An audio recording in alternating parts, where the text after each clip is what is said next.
यह इस कहानी का अगला अध्याय है। कौन किसका समर्थन करेगा? तुम्हें कैसे पता चला कि मैं यहां हूं? दक्ष ने धीमी आवाज में पूछा। तुम्हारे झुंझुनू क्षेत्र लौटने की खबर पूरे नरक क्षेत्र में फैल चुकी है। मैंने अंदाजा लगा लिया था कि तुम यहां जरूर आओगे, और अगर तुम्हें किसी को छुड़ाना है तो तुम झुंड से मिले बिना रह ही नहीं सकते। रुचि की आंखें चमक रही थीं। उसने बड़ी ही शांति के साथ फिर से आगे कहा, जब मैं यह अंदाजा लगा सकती हूं तो जो दूसरे लोग तुम्हें अच्छी तरह जानते हैं वे भी यह जान चुके होंगे। लेकिन रुचि अभी पूरी बात कर पाती कि तभी दक्ष ने अपनी दाईं ओर देखा और कहा, किसी ने हमें महसूस कर लिया है। दक्ष ने अपना चौड़ा काला चोगा उठाया और रुचि को उससे ढक लिया। फिर उसने रुचि को अपनी बाहों में समेटा और तेजी से इमारत की परछाई में छिप गया।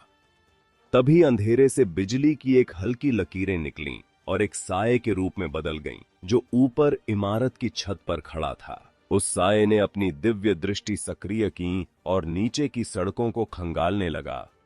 इतनी जल्दी? वे पल भर में गायब हो गए। क्या वह सिर्फ एक परछाई थी? वह साया खुद से बुदबुदाया। वहीं दूसरी ओर रुचि पूरी तरह उस काले चौगे में लिपटी हुई थी। उसकी पीठ दीवार से टिकी थी और उसका चेहरा दक्ष की गर्दन से सटा हुआ था। उसने बस थोड़ा हिलने की कोशिश की ताकि देख सके कि नया आने वाला कौन है। तभी दक्ष की आवाज उसके दिमाग में गूंजी, हिलना मत और देखना भी मत, वह तुम्हें महसूस कर लेगा। थोड़ी देर बाद वह साया पारदर्शी हुआ और छत से ओझल हो गया। दक्ष ने रुचि को छोड़ा। उसकी आंखें सिकुड़ी हुई थीं। उसने कहा, यह वज्र काबिला का योद्धा है। मुझे उम्मीद नहीं थी कि वे लोग भी यहां आएंगे। चलो इसका पीछा करते हैं। शहर की हर सड़क पर गहरे सारणी लगी हुई थी। इस खास समय में ये सब पहले से ही सक्रिय थे।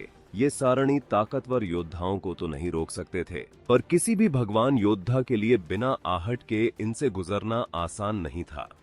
दक्ष जानता था कि वह व्यक्ति बहुत शक्तिशाली है, इसलिए वह बहुत सावधानी से पीछे चल रहा था। सड़कों पर लगी सारणी एक कुदरती ढाल का काम कर रही थी, जिससे दक्ष की मौजूदगी का पता नहीं चल रहा था।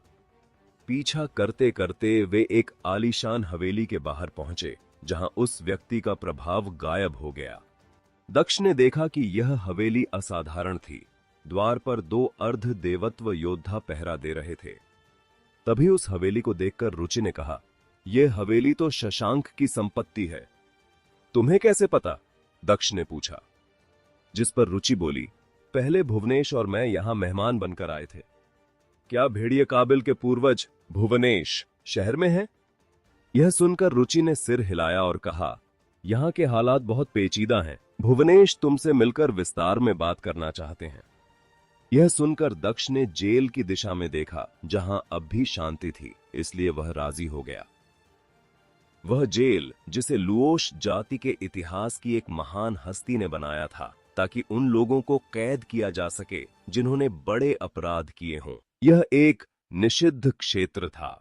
किसी भगवान योद्धा के लिए जबरदस्ती वहां घुसना खुदकुशी करने जैसा था। लेकिन अगर कोई अंदर का आदमी मिला हो तो बात अलग थी। तभी वहां वीरसेन और 2 अन्य योद्धा साक्षी को लेकर जेल के पहले द्वार में दाखिल हुए। पहले द्वार पर सबसे शक्तिशाली रक्षात्मक और हमलावर सारणी लगी हैं। अगर ये पूरी तरह सक्रिय हो जाए तो 7वें मंडल का योद्धा भी इसे नहीं तोड़ पाएगा और शायद बुरी तरह घायल हो जाए। वीरसेन ने अपने डोमेन में छिपे तीनों योद्धाओं को यह गुप्त संदेश भेजा। जीवनेश ने हैरानी जताते हुए पूछा, क्या यह सच में इतनी ताकतवर है? यहां की दिव्य सारणी सीधे शहर के नीचे मौजूद जड़ से जुड़ी है, तो तुम खुद सोच लो। पर घबराओ मत, मैंने इसका जुगाड़ कर लिया है। वीरसेन ने अपने पीछे आ रहे 2 लुओश योद्धाओं की ओर देखा और कहा, तुम दोनों यहीं रुको और पहले द्वार के रक्षकों की मदद करो। यह जेल किसी भी हाल में दुश्मनों के हाथ नहीं लगनी चाहिए।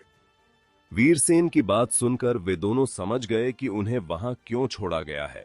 असल में उनकी आधी आत्मा दक्ष के कब्जे में थी, इसलिए उनकी अपनी जान अब उनकी नहीं रही थी। वे बिना किसी बहस के सीधे रक्षक से मिलने चले गए। तभी मारून वहां हंसता हुआ प्रकट हुआ। वीरसेन, तुमने सच में मुझे निराश नहीं किया। इस बार तुमने बड़ा शिकार किया है। अरे मारून, एक मामूली भगवान योद्धा के लिए मैं हाथ भी नहीं लगाता, पर तुमने आदेश दिया था तो आना पड़ा। पर माजरा क्या है? क्या यह भी लाल संगठन की सदस्य है? वीरसेन ने अनजान बनते हुए पूछा, जिस पर मारून की निगाहें साक्षी पर पड़ी और उसकी आंखें नफरत से ठंडी पड़ गईं। उसने कहा, बिल्कुल सही, इसे अब मेरे हवाले कर दो। तुम थक गए होगे, जाकर आराम करो। इसके पेट से राज उगलवाने के बाद मैं तुम्हारे साथ बैठकर बातचीत करूंगा। तभी जीवनेश की आवाज वीरसेन के कान में गूंजी, तुम यहां से हिलना मत, हमें पहले राजकुमारी लुओ शाह से मिलना ही होगा। वीरसेन ने थोड़ा सोचा और मारून से कहा, तुम कह रहे हो कि यह लाल संगठन से है, तो क्या राजकुमारी लुओ शाह और राजकुमार विश्वम्भीर का गद्दार होना पक्का हो चुका है? जिस पर मारून ने सिर हिलाया और बोला, सिर्फ यही नहीं, बल्कि इसकी छोटी बहन संध्या भी उन्हें छुड़ाने की कोशिश कर रही थी। जब प्रधान सिन्हा ने संध्या को पकड़ा, तब दक्ष ने हमला कर दिया था। जिसे सुनकर वीरसेन ने झूठी हैरानी दिखाई। दक्ष कहां है? क्या उसे पकड़ लिया गया? मारून ने अपना सिर झटकते हुए कहा, दक्ष की साधना मुझसे और सिन्हा से कहीं ऊपर है। बिना किसी उच्च स्तरीय योद्धा के हस्तक्षेप के उसे रोकना नामुमकिन है। शुक्र है कि जुन शहर की रखवाली कर रहे हैं, वरना मुझे डर था कि लाल संगठन वाले जेल तोड़कर उन्हें छुड़ा ले जाएंगे। हालात वाकई नाजुक हैं। मैं यहीं रुककर जेल की पहरेदारी में तुम्हारी मदद करूंगा, वीरसेन ने प्रस्ताव रखा। मारून ठहाका लगाकर राजी हो गया और साक्षी को लेकर जेल के दूसरे द्वार की ओर जमीन के नीचे चला गया। तभी जीवनेश ने फिर टोका, इसके पीछे चलो। बड़े भाई ने कहा था कि जब तक हम राजकुमारी और राजकुमार को देख न ले, तब तक कोई कदम नहीं उठाना है। जिस पर वीरसेन ने भी गुप्त संदेश भेजा, जल्दबाजी मत करो। मारून बहुत शकी मिजाज का है। उसे पता है कि उसके भेज गए योद्धा मारे जा चुके हैं, फिर भी उसने मुझसे एक सवाल तक नहीं पूछा। अगर मैं खुद राजकुमारी से मिलने की जिद करूंगा तो उसे शक हो जाएगा। तुम लोग अभी बाहर निकलो और पहले 2 द्वारों की सारणी पर कब्जा करने का रास्ता ढूंढो। मैं अंदर जाने की कोई तरकीब सोचता हूँ। और हाँ, सिन्हा की आध्यात्मिक शक्ति बहुत तेज है, संभल कर रहना। वीरसेन ने जेल की दीवारों पर खुदे हुए मंत्रों को देखा और मन ही मन खुश हुआ। दक्ष के डर से मारून और सिन्हा ने सारी रक्षात्मक सारणी चालू कर दी थी। यह उनके लिए अच्छा था, क्योंकि ये सारणी बाहरी हमलों से तो बचाती थी, पर अंदर मौजूद लोगों की महसूस करने की शक्ति को भी कमजोर कर देती थी। इधर रुचि के साथ चलते हुए दक्ष एक ऐसी इमारत के पास पहुंचे जो एक पेड़ पर बनी थी। इस पेड़ को देवदार कहा जाता था। इसके पत्तों से काला धुआं निकलता था और वहां की हवा बर्फीली ठंडी थी। रुचि ने बताया कि श्वेत बाजार व्यास परिवार की लुओश साम्राज्य में बहुत बड़ी जायदाद और व्यापार है। यह मीनार उसी व्यापार को संभालने का मुख्य केंद्र थी।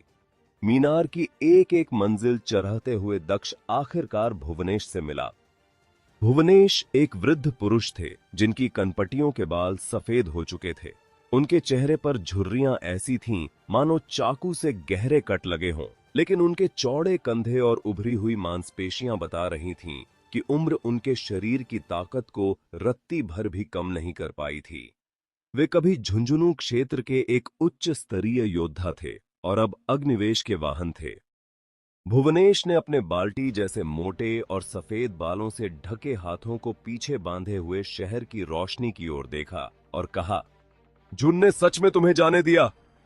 जिस पर दक्ष बोला, बात यह नहीं कि उन्होंने मुझे जाने दिया, बल्कि यह है कि उन्हें मुझे जाने देना पड़ा, वरना पूरे निवास की सारी सारणी नष्ट हो जाती और उनकी सुरक्षा छिन जाने के बाद यह शहर जंग का अखाड़ा बन जाता।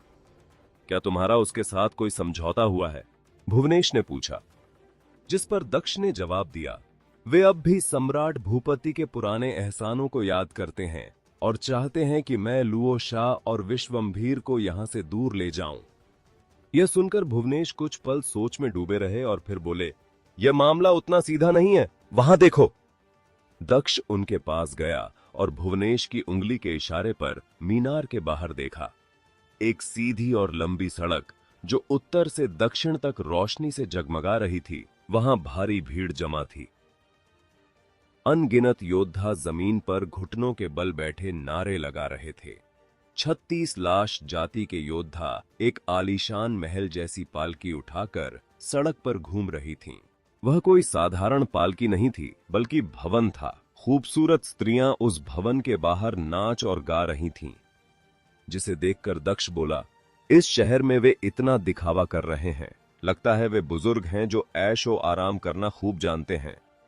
यह सुनकर भुवनेश हंसे और बोले, यह दिखावा नहीं है, बल्कि वह खुद के लिए सही कीमत का इंतजार कर रहा है। आपका क्या मतलब है?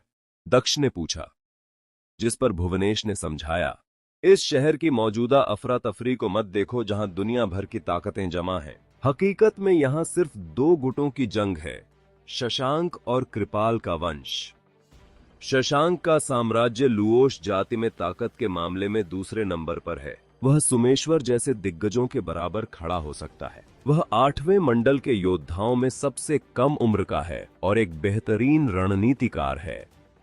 लुओश साम्राज्य का अगला सम्राट तो कृपाल ही बनेगा, यह तय है। लेकिन पूरी लुओश जाति का कबीला मुखिया कौन होगा, यह अभी तक रहस्य है। यहाँ जमा हुई तमाम ताकतें सिर्फ अपना स्वार्थ नहीं देख रही, बल्कि वे यह तय कर रही हैं कि उन्हें किसका पक्ष लेना है।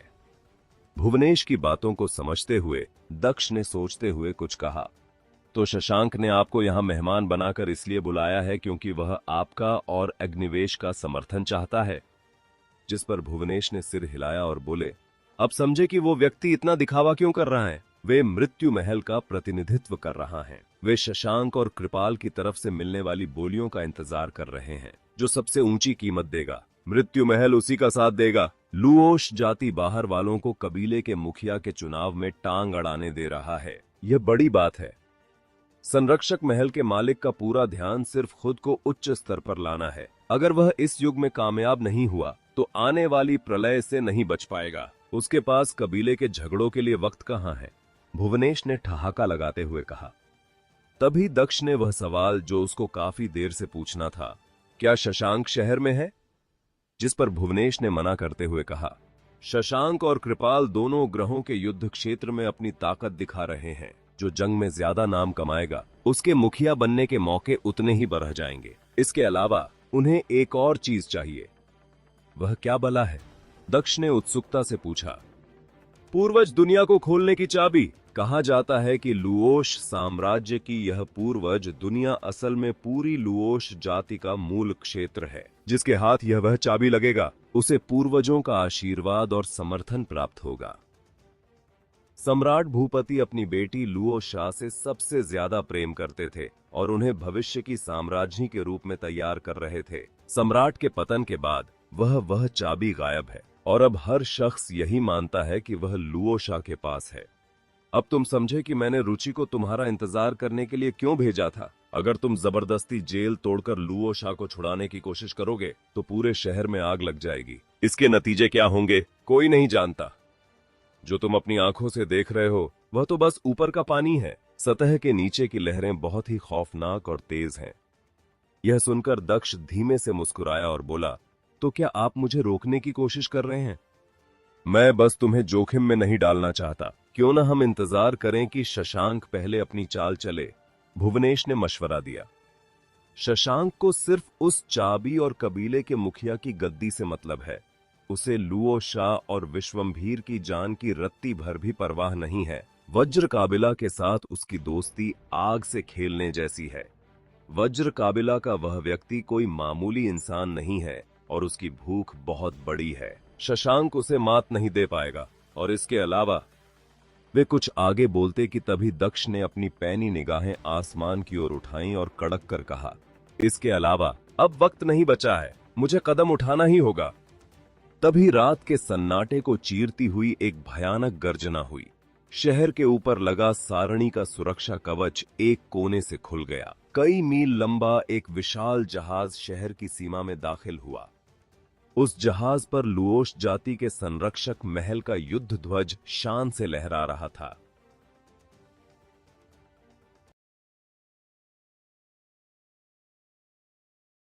यह इस कहानी का अगला अध्याय है। गद्दार बनोगे? जैसे ही लुओश जाति के शहर में गिरीश नामक एक योद्धा आया जो काफी शाही अंदाज में आ रहा था, जिसने आते ही हलचल मचा दी। साथ ही वह एक 7वें मंडल के योद्धा था जो भगवान योद्धाओं के बीच राजा की तरह माना जाता था और लुओश जाति के सबसे प्राचीन अस्तित्वों में से एक थे। हर गुट के साधक आसमान में उड़ते उस जहाज को श्रद्धा और डर के साथ देख रहे थे। शहर में जेल के पहले द्वार के बाहर और लुओ पैलेस के पास प्रधान सिन्हे के नेतृत्व में संरक्षक महल के कई लोग कतारों में खड़े थे। उनके चेहरों पर गहरा सम्मान था और वे गिरीश के स्वागत के लिए पूरी तरह तैयार थे। हर बड़ा योद्धा दक्ष की तरह सरल और मिलनसार नहीं होता। एक 7वें मंडल के योद्धा के सामने बड़े बड़े योद्धाओं को भी फूंक फूंक कर कदम रखना पड़ता था। वहीं उनसे कुछ दूर शशांक के लोग खड़े यह सब देख रहे थे। तभी वह विशाल जहाज की परछाई उनके ऊपर से गुजरी। तभी उनमें से एक ने आसमान में दूर जाते उस जहाज को देखा और कहा, क्या गिरीश को खुद पर इतना भरोसा है? क्या उन्हें लगता है कि वे अकेले ही इस शहर के हालात काबू में कर लेंगे? जिस पर उसके साथ कुछ ही दूर खड़ी संध्या ने बेचैनी से कहा, राजकुमार, कृपया जल्दी फैसला लीजिए। एक बार गिरीश जेल के भीतर पहुंच गए तो वे निश्चित रूप से राजकुमारी लुओ शा की आत्मा की खोज करेंगे। उस वक्त लय सूत्र और चाबी सीधे संरक्षक महल के हाथ लग जाएंगे। फिर वही तय करेंगे कि लुओश जाति का अगला मुखिया कौन होगा। संध्या भागकर शशांक के साम्राज्य पहुंची थी, पर वहां उसे शशांक सम्राट नहीं मिले। उनकी जगह वह उसके बेटे से मिली और उसी के साथ वापस शहर आई। सम्राट अब भी ग्रहों के युद्ध क्षेत्र में व्यस्त थे, इसलिए शहर में साम्राज्य की कमान उसके बेटे के हाथों में थी। उसका बेटा कोई साधारण व्यक्ति नहीं था। उसने अपने पिता की प्रतिभा विरासत में पाई थी और बहुत कम उम्र में ही ऊंचे स्तर की साधना प्राप्त कर ली थी। उसने वृक्ष के नीचे बने एक नीले घेरे की ओर देखा। उस घेरे के केंद्र में एक व्यक्ति की चोगा पहने बैठा था। वह करीब 30 साल का लग रहा था और उसका प्रभाव बहुत ही साधारण सा था, लेकिन वह लुओश जाति के 7 महान दिव्य साम्राज्यों में से एक चौथे साम्राज्य का सम्राट था, जिसने इस सत्ता की जंग में शशांक का साथ देने का फैसला किया था। उस राजकुमार ने झुककर उन्हें प्रणाम किया और कहा, चाचा जी, कृपया शाही आदेश जारी कीजिए। हमारे लुओश जाति के योद्धाओं एकजुट होकर कृपाल के वंश के गद्दारों के खिलाफ युद्ध छेड़ेंगे और राजकुमारी और राजकुमार को बचा लेंगे। सम्राट भूपति की अस्थियां अभी ठंडी भी नहीं हुई हैं। हम सिर्फ एक बिना सिर पैर के इल्जाम की वजह से उनके वंश को नुकसान नहीं पहुंचने दे सकते। यशपाल सम्राट के हाथ में एक चांदी का खंजर था और वे लकड़ी के एक टुकड़े को तराश रहा था। उसने बिना राजकुमार की ओर देखे बड़े ही ठंडे स्वर में पूछा, तुम राजकुमारी और राजकुमार को बचाना चाहते हो या चाबी और लय सूत्र हड़पना चाहते हो? यह सुनते ही राजकुमार ने संभल कर जवाब दिया, ये दोनों बातें एक दूसरे के खिलाफ नहीं है। जिस पर यशपाल बोला, लेकिन शहर के मौजूदा हालात बताते हैं कि अगर एक बार जंग छिड़ी तो लुओश जाति 2 हिस्सों में बंट जाएगी और यह शहर राख के ढेर में बदल जाएगा। इस युद्ध की आग में कितने ही मासूम लोग भस्म हो जाएंगे। क्या तुमने सोचा है? जो हिचकिचाता है वह बाजी हार जाता है, राजकुमार ने दृढ़ता से कहा। तभी यशपाल ने अपना खंजर रोका। उनकी गहरी और उलझन भरी निगाहें कबीले के निवास की दिशा की ओर मुद्दीं। उन्होंने धीमी आवाज में कहा, अजीब बात है, हालात इतने नाजुक मोड़ पर पहुंच चुके हैं, फिर भी झुन ने अभी तक शहर की रक्षात्मक सारणी को पूरी तरह सक्रिय क्यों नहीं किया? जिस पर राजकुमार ने फिर एक बार दृढ़ता से कहा, झुन इस मामले में दखल नहीं देंगे और संरक्षक महल हमारे साथ असल में युद्ध नहीं करेगा। जहां तक कृपाल के लोगों की बात है, उनके पास कोई उच्च स्तर का योद्धा पहरेदारी के लिए नहीं बचा है। वे बेहद कमजोर हैं। अब चाचा जी को और किस बात की चिंता है? इतनी जल्दी करने की कोई जरूरत नहीं है। तभी एक योद्धा बाहर से अंदर दाखिल हुआ। उसके लंबे बाल चेहरे के दोनों ओर लटक रहे थे और उसके पैरों के पास बिजली की लहरें बह रही थीं। उसने बड़े ही शांत स्वर में कहा, दक्ष लुओश शहर आ चुका है। वह निश्चित रूप से पहली चाल चलेगा। हम बस आराम से बैठकर शेरों की लड़ाई का मजा ले सकते हैं। यह सुनकर पेड़ के नीचे खड़े योद्धाओं के बीच खलबली मच गई और वे आपस में कानाफूसी करने लगे। यह सुनकर संध्या मन ही मन खुश हुई। वह शशांक के साम्राज्य के योद्धाओं को लेकर पहले से ही असहज थी। उसे लग रहा था कि वे सिर्फ अपने फायदे के बारे में सोच रहे हैं और उन्हें लुओ शा और विश्वंभर की जान की कोई परवाह नहीं है। लेकिन दक्ष के आने से अब पासा पूरी तरह पलट चुका था। संध्या के दिल में विश्वंभर एक ऐसा प्रेमी था जिसके लिए वह जान दे सकती थी, जबकि दक्ष एक ऐसा व्यक्ति था जिसका वह मरते दम तक साथ दे सकती थी। वह बेजोड़ प्रतिभाशाली होने के साथ साथ एक नेक दिल इंसान भी था। भले ही शहर के हालात भुवनेश के बताए अनुसार और भी खतरनाक हो सकते थे, लेकिन दक्ष अब और इंतजार नहीं कर सकता था, क्योंकि उसके पास और कोई रास्ता नहीं बचा था। इसी समय दक्ष के दाईं ओर दीवार प्रकट हुई। चांदी जैसा सफेद चोगा पहने एक व्यक्ति उस दीवार से बाहर निकला। उसकी कद काठी लंबी और सीधी थी, चेहरे के भाव सख्त थे और उसकी गहरी आंखें बिल्कुल दक्ष जैसी दिख रही थीं।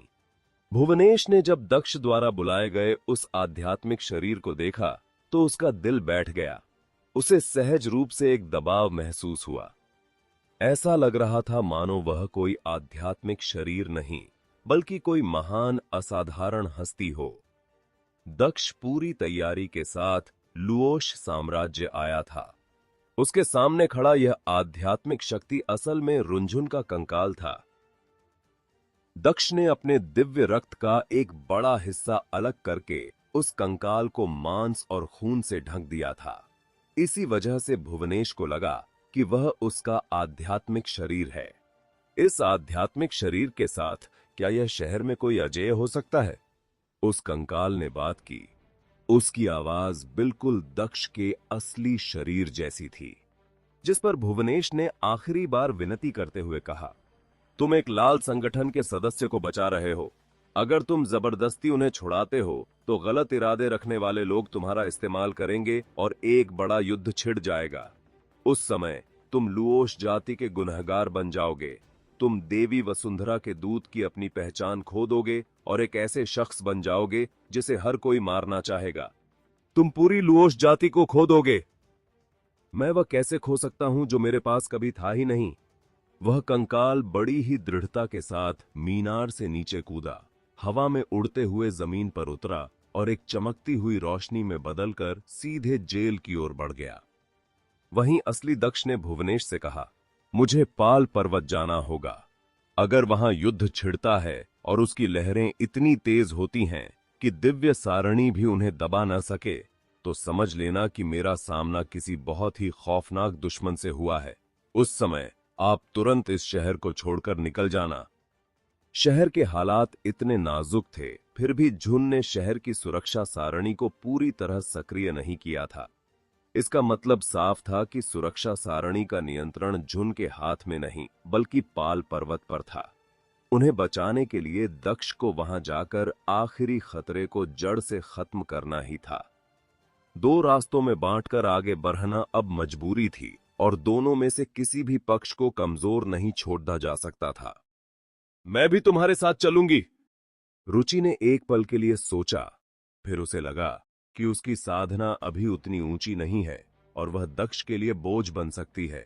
इसलिए उसने बात सुधारते हुए कहा, मैं बाहर रहकर तुम्हें सहारा दूंगी। लेकिन रुचि की बातों को सुनकर भुवनेश उसे ने टोकते हुए कहा, तुम्हें जाने की जरूरत नहीं है, मैं इसके साथ जाऊंगा।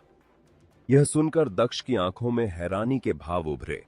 भुवनेश ने एक ठंडी आह भरी और बोला, जब मैं तुम्हें रोक नहीं सकता तो अब तुम्हारे साथ इस पागलपन में शामिल होकर एक बार जी भरकर दांव खेलना ही बेहतर है। आखिर तुम तलवार दुनिया के मालिक हो और भविष्य में मेरे कबीले को तुम्हारे ही सहारे की जरूरत पड़ेगी। चलो, मैं भी देखना चाहता हूं कि कृपाल ने पीछे कौन से इक्के छिपा रखे हैं। दक्ष और भुवनेश के जाने के बाद रुचि गहरी सोच में डूब गई। उसे लगा कि उसे कुछ बड़ा करना होगा। अगर आज की रात के बाद कोई दक्ष को लुओश जाति का गुनहगार बताकर बदनाम करने की कोशिश करे, तो उसे पहले से ही एक ऐसी चाल चलनी होगी जिससे जनमत का रुख दूसरी तरफ मुड़ जाए। तलवार दुनिया को अगर ब्रह्मांड में पैर जमाने हैं तो उसे लुओश जाति का साथ नहीं खोना चाहिए। इसी समय जेल के भीतर गिरीश के आने की वजह से प्रधान सिन्हा और संरक्षक महल के बाकी भगवान योद्धा उनके स्वागत में व्यस्त हो गए। वीरसेन ने इस सुनहरे मौके का फायदा उठाया और तुरंत जेल के दूसरे द्वार को पार कर जमीन के नीचे बनी कोठरी की ओर बढ़ा। वीरसेन को प्रणाम। धुंधले गलियारे में पहरा दे रहे सैनिकों ने घुटनों के बल झुककर अभिवादन किया। वीरसेन ने अपनी आवाज में रूह कंपा देने वाली शक्ति भरते हुए आदेश दिया, तीसरे द्वार की दिव्य सारणी को बंद करो और मुझे राजकुमारी लुओ शाह के पास ले चलो। एक सर्वोच्च स्तर का सैनिक सम्मोहन की हालत में खड़ा हुआ और उसने दीवार पर बने गुप्त मंत्रों को छूकर द्वार खोल दिया। कुछ ही देर में वीरसेन ने लुओ शाह और विश्वंभर को सबसे सुरक्षित कालकोठरी में देखा। हालांकि वे जंजीरों में जकड़े थे, पर उनकी हालत पहले से बेहतर थी। उन्हें अभी तक सुइयों से नहीं बींधा गया था। वीरसेन ने उन्हें सही सलामत देखकर राहत की सांस ली। तभी उसने सैनिक को द्वार खोलने को कहा, पर वह नया था और उसे तरीका नहीं पता था। जैसे ही वीरसेन ने खुद मंत्रों को समझने के लिए हाथ बढ़ाया, पीछे से एक बर्फीली आवाज आई, वीरसेन, तुम ये क्या कर रहे हो? यह सुनते ही वीरसेन ने हाथ नीचे किया और मुड़कर देखा। मारून चंद कदम दूर खड़ा था। उसके पीछे दो काले कवच वाले सैनिक अधमरी साक्षी को घसीट रहे थे। साक्षी के सिर पर खून से सने 5 छेद थे, जो साफ बता रहे थे कि अभी अभी उसकी आत्मा की तलाशी ली गई है। वीरसेन ने भी अब बहाने बनाना छोड़ दिया और कड़क कर बोला, राजकुमारी लुओ शाह और राजकुमार विश्वंभर के खिलाफ तुम्हारे पास कोई सबूत नहीं है, फिर भी तुम उनके साथ ऐसा सलूक कर रहे हो। तुमने राजकुमार की दिव्य आंख निकाल ली और राजकुमारी की आत्मा को कुरेदा। अगर विश्वेश्वर को यह पता चला तो क्या तुम इसका अंजाम जानते हो? क्या तुम्हारे अंदर अचानक दया जाग गई है? तुम कोई दक्ष के चेले नहीं, बल्कि एक लुओश योद्धा हो। मारून मजाक उड़ाते हुए धीरे धीरे आगे बढ़ा। उसे वीरसेन की कोई फिक्र नहीं थी, क्योंकि उसकी नजर में वीरसेन बस एक सामान्य चौथे स्तर का योद्धा था। साक्षी की यादें दक्ष ने पहले ही बदल दी थीं, इसलिए मारून को उसकी आत्मा से कुछ भी काम का हासिल नहीं हुआ होगा। अंदर कैद लुओ शाह यह सब देखकर हैरान थी। क्या वीरसेन ने सच में कृपाल का साथ छोड़ दिया था? क्या वीरसेन और मारून कोई नाटक कर रहा था? क्या वह किसी और तरीके से उसका भरोसा जीतना चाहता था? गलियारे में मारून तेजी से आगे बढ़ा। जब तुम्हें अपनी जान की परवाह ही नहीं है, तो मैं तुम्हें खाकर अपनी साधना बढ़ा लूंगा। यह बोलते हुए मारून का चेहरा खूंखार हो गया। तभी कुछ जंजीरें वीरसेन की ओर झपटे। तभी वीरसेन के शरीर से बैंगनी बिजली फूटी, जिसने उस जंजीर को तिनके की तरह नष्ट कर दिया। उस संकरे गलियारे में जब दो शक्तियों की टक्कर हुई, तो जेल की दीवारों पर लगी सारी सारणी अचानक चमक उठी। मारून ने उस बिजली के वार को तो रोक लिया, पर उसके पीछे खड़े दोनों सेनापति पल भर में जलकर कोयला हो गए और हवा में राख बनकर उड़ गए। साक्षी भी उस झटके से दूर जा गिरी। मारून कई कदम पीछे हटा और फिर गौर से देखा। वीरसेन के पीछे से बैंगनी चोगा पहने नायक बाहर निकला। दोनों ही चौथे मंडल के शिखर के योद्धा थे और लाखों सालों से एक दूसरे को जानते थे। मारून उसे देखते ही चिल्लाया, तुम यहां कैसे हो सकते हो? क्यों हमें देखकर हैरान रह गए? तभी वीरसेन के डोमेन से जीवनेश मुस्कुराता हुआ बाहर निकला। उसने जेल की कोठरी में कैद लुओ शाह की ओर देखा और कहा, राजकुमारी लुओ शाह, बड़े भाई ने हमें आपको छुड़ाने का हुक्म दिया है। वे भी बस पहुंचने ही वाले हैं। जिस किसी ने भी आपको परेशान किया है, चाहे वह कोई कुत्ता हो या बिल्ली, उसे मरना होगा। मैं पहले इस दिव्य सारणी को तोड़ता हूं। मारून को तुम लोग संभालो। वीरसेन ने अपने हाथ कोठरी के दरवाजे पर रखे। वहीं यह देखकर लुओ शाह खड़ी हो गई। उसके खूबसूरत चेहरे पर एक प्यारी सी मुस्कान आ गई और उसके मन के सारे शक दूर हो गए। मारून घबराया नहीं, बल्कि जोर से हंसकर बोला, तुम लोग खुद को बहुत तीस मार खां समझ रहे हो। क्या तुम्हें लगता है कि इस खास जेल को तोड़ना इतना आसान है? यहां की सारणी तुम्हें कब्र तक पहुंचाने के लिए काफी है। मारून ने अपने दिमाग से इशारा किया और गलियारे की दीवारों पर लगी सारणी विनाशकारी ऊर्जा छोड़ने लगी। तभी जीवनेश ने एक खोखली सुनहरी गेंद निकाली और उसे हल्का सा घुमाकर खोल दिया। अचानक एक भरी दबाव चारों तरफ फैल गया। मारून इस अचानक हुए हमले के लिए तैयार नहीं था। उसके पैर कांपने लगे और वह उस दबाव के नीचे घुटनों पर आने ही वाला था। तभी बगल में एक और भारी आवाज हुई। बेचारा वीरसेन जो कोशिश कर रहा था, वह सीधे घुटनों के बल जमीन में धंस गया। अरे माफ करना, माफ करना, बड़े भाई ने यह दिव्य पत्थर मुझे दिया था। मैं इसे पहली बार इस्तेमाल कर रहा हूं और इसे काबू नहीं कर पाया, जीवनेश ने झेंपते हुए कहा। हालांकि उसके चेहरे पर शरारत साफ दिख रही थी।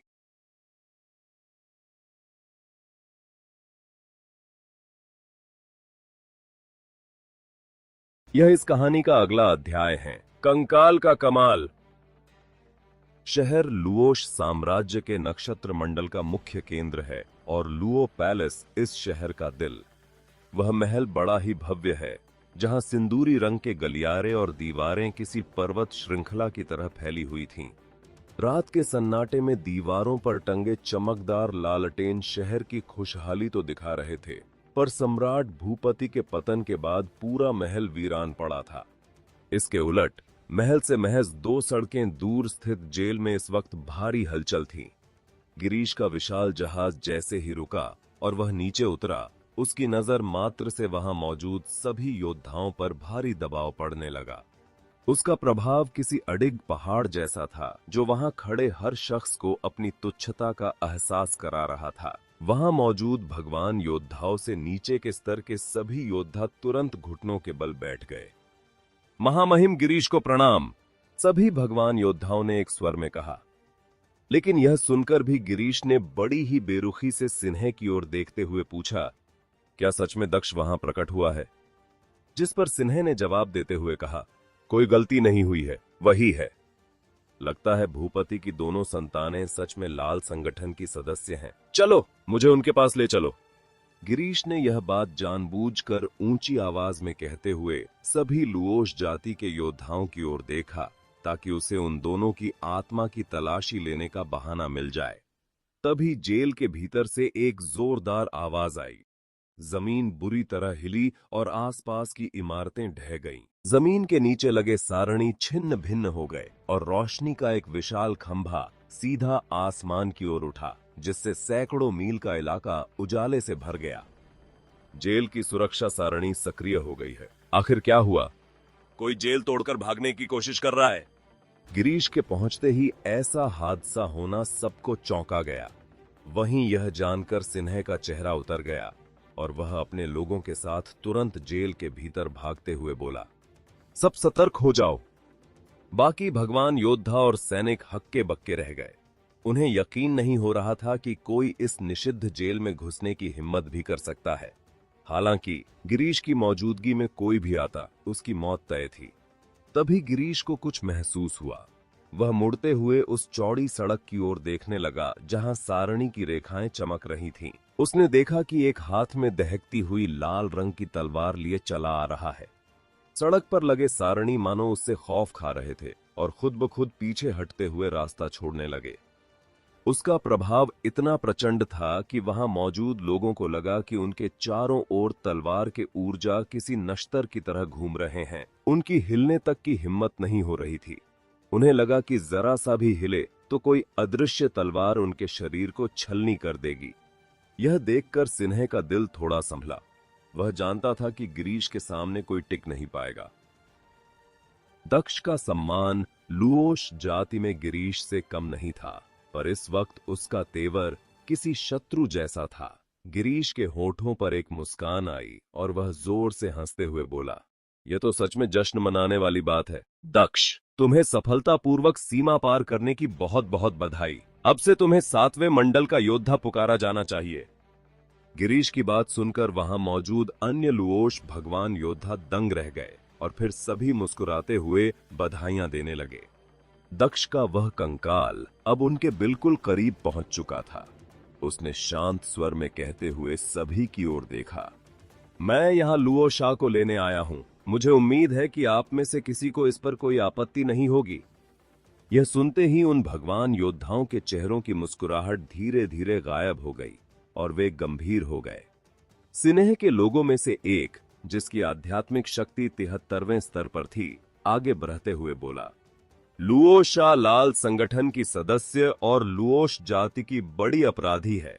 भले ही आपका दूत का पद बहुत ऊंचा है और आप 7वें मंडल पर पहुंच चुके हैं, फिर भी उन्हें उसे साथ ले जाने का कोई अधिकार। वह व्यक्ति अपनी बात पूरी भी नहीं कर पाया था कि कंकाल की नजर मात्र से उसे लगा जैसे कोई अदृश्य तलवार उसके शरीर के आर पार हो गई हो। उसकी जुबान लड़खड़ाने लगी। कंकाल ने सवाल करते हुए पूछा, क्या तुम्हारे पास कोई सबूत है जो यह साबित कर सके कि वह लाल संगठन की सदस्य है? सिन्हे ने कंकाल के उस प्रचंड प्रभाव को किसी तरह झेलते हुए ठंडे स्वर में कहा, सबूत बहुत सीधा है, उसकी आत्मा की तलाशी लेना ही काफी होगा। लुओशा मेरी मंगेतर है, जिसका रिश्ता खुद भद्राचार्य ने तय किया था और जिसकी सगाई कलप महल में हुई थी। किसकी इतनी हिम्मत है जो उसकी आत्मा की तलाशी ले सके? कंकाल का तेज किसी म्यान से निकली आसमानी तलवार की तरह चमकने लगा, जिसने सिन्हे को अनजाने में ही कई कदम पीछे हटने पर मजबूर कर दिया। तभी गिरीश ने एक कुटिल मुस्कान के साथ मजे लेते हुए कहा, शुक्र है कि यह सिर्फ एक सगाई है। दक्ष, तुम चाहो तो इससे अलग रह सकते हो, वरना सभी को लग सकता है कि तुम खुद भी लाल संगठन के सदस्य हो। जिस पर कंकाल ने पलटकर पूछते हुए कहा, क्या गिरीश मुझ पर कोई अपराध मरहने की कोशिश कर रहा है? नहीं, बिल्कुल नहीं। गिरीश ने बार बार अपना सिर हिलाते हुए कहा, दक्ष तो खुद देवी वसुंधरा द्वारा नियुक्त दूत है, वह लाल संगठन का हिस्सा कैसे हो सकता है? क्यों न तुम खुद लुओ शाह और विश्वंभर की आत्मा की तलाशी लो। तभी यह सुनकर सिन्हे ने तुरंत गिरीश की बात का समर्थन करते हुए कहा, गिरीश का सुझाव बहुत ही उत्तम है। यह सुनते ही कंकाल ने उसकी ओर देखते हुए कहा, जहां तक मुझे पता है, सिन्हे खुद लाल संगठन की सदस्य है। मैं पहले सिन्हे की आत्मा की तलाशी लेना चाहूंगा। क्या सिन्हे इसके लिए सहयोग करेगी? तुम?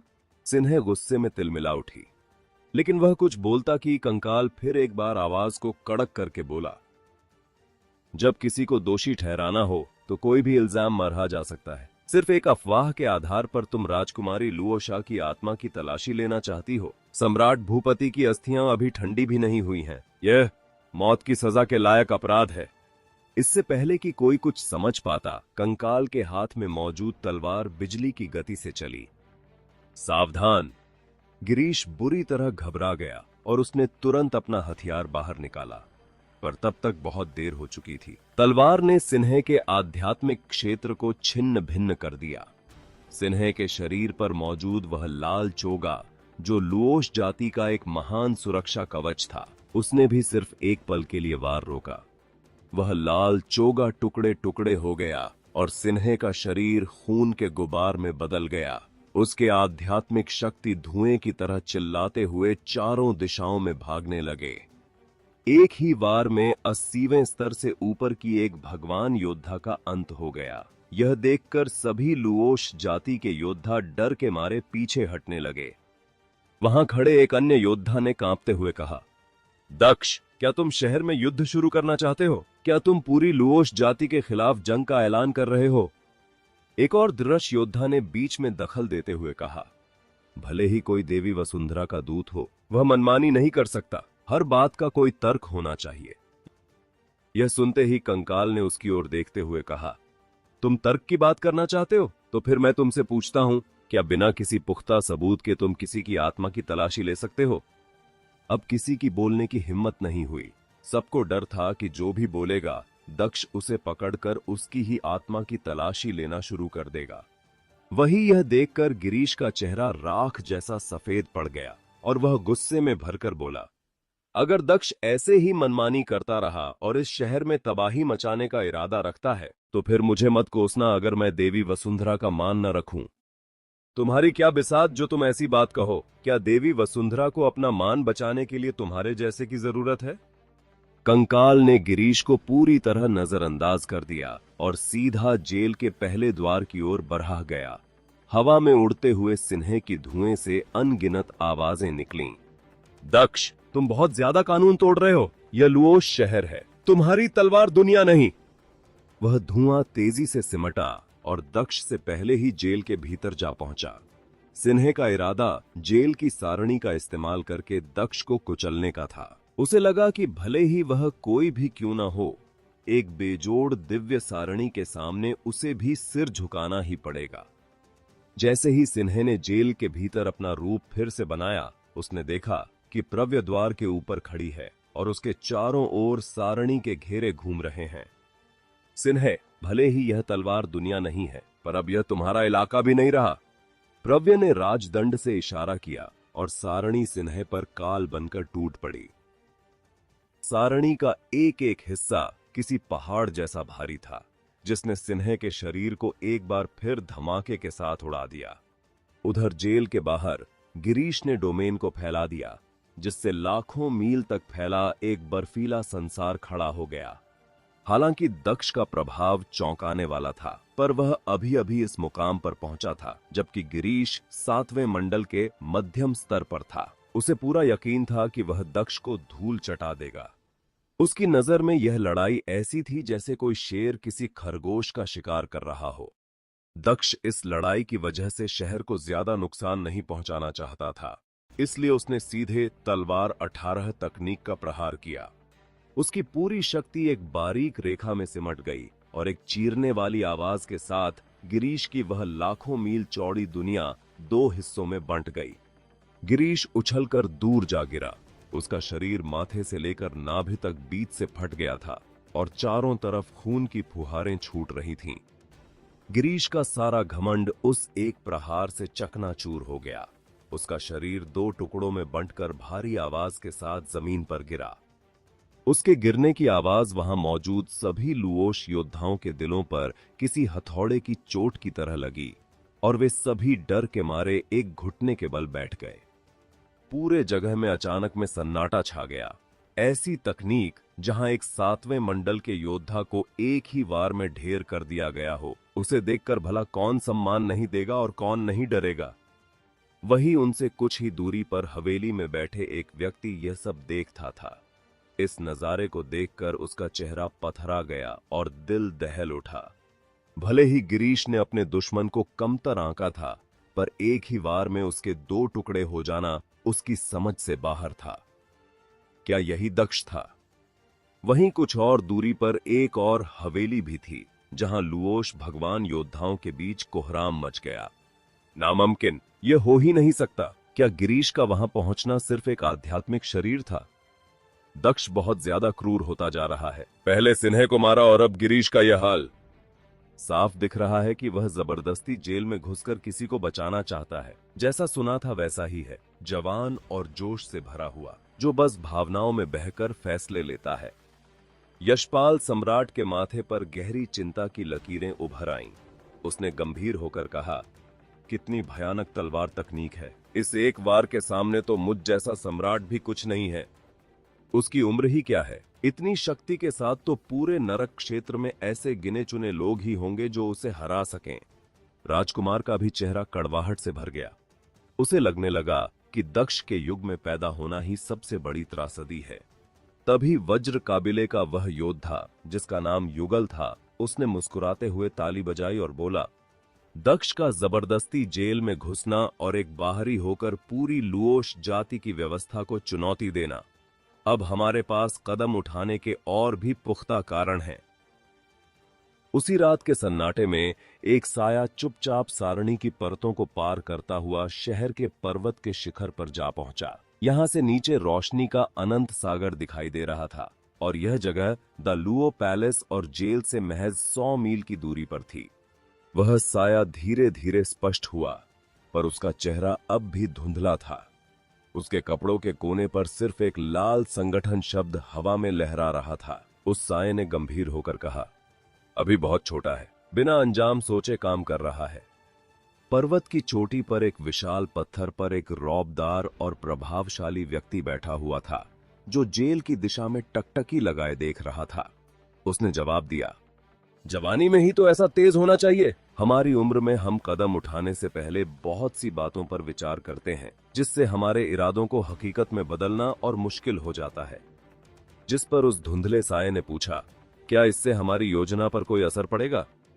दक्ष प्रकट हो चुका है और वह महिला भी निश्चित रूप से शहर में ही होगी। बहुत सी चीजें अब सतह पर आ गई हैं। दक्ष का यहाँ आना एकदम सही समय पर हुआ है। वह मेरे के लिए जाल बिछाने में मदद कर सकता है। बस मैं यह नहीं जानता कि क्या बड़ी मछलियों ने अभी तक चारा निगला है या नहीं। उस प्रभावशाली व्यक्ति की आंखें धीरे धीरे बर्फीली होती गईं। लेकिन उस अंधेरी रात में एक बार फिर उसकी एक गहरी आह सुनाई दी।